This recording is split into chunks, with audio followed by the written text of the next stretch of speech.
Yeah, it's great. I mean, the show's about Birmingham, and Steve is from Birmingham. I'm clearly not from Birmingham, but I'm loving being here and delighted that so many people turned out, and I hope they enjoy the second season. We all grew facial hair. I mean, everybody. I think there was 11 moustaches. An enjoyable experience for you guys?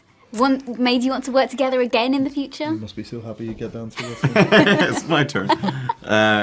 Yeah, well, you know, it's just, so when you're casting a two-hander, you know, it's always a gamble. Really, you've got to get it right, I think, and I think luckily this one worked out. You know, I'm just bored of taking the mickey out of it, so I'm just gonna tell it straight. It's Cillian.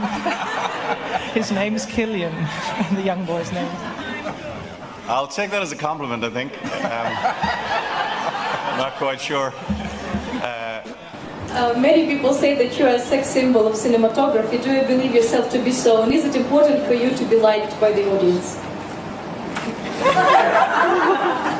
You know, my job is to turn up and say my lines and do it as best I can, and I try not to think about anything else. У меня такая работа прийти, прочитать строчки, и я, честно, о своем больше ни о чем не думаю. Sorry for the boring answer. Well, I think there's a lovely tradition in storytelling of the knock on the door and who's at the door, and Tom kind of embodies that device in storytelling. He is the knock at the door, the sort of unexpected guest, and I like to think of him kind of in a very positive way as a kind of a human hand grenade. or like a story hand grenade, because when he comes and knocks at the door, things change, and he changes the dynamic of the group, and he kind of alters the course of the story. ¿Cómo estás? ¿Cómo estás? Muy bien. Cillian. Hello. Mi amigo. ¿Y tú? Eres romántico. You hope so. Oh, sí. Hasta I la hope so. vista.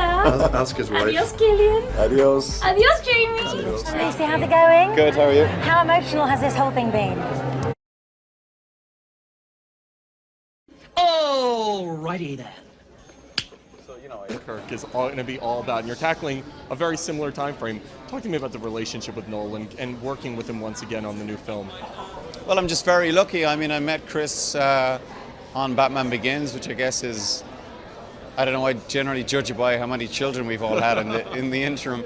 So a lot. It's a long time ago, and he's been very loyal to me, and I think he's, you know, one of the few great original filmmakers that we have these days. That is really, really remarkable and really, really inspiring, and you know, again, he's a filmmaker because he loves. Sometimes you dream very intensely, and you can remember them, and other times you don't remember them at all. You don't dream at all. And I think it tends to do with what sort of condition you're in, sort of physically and emotionally at the time.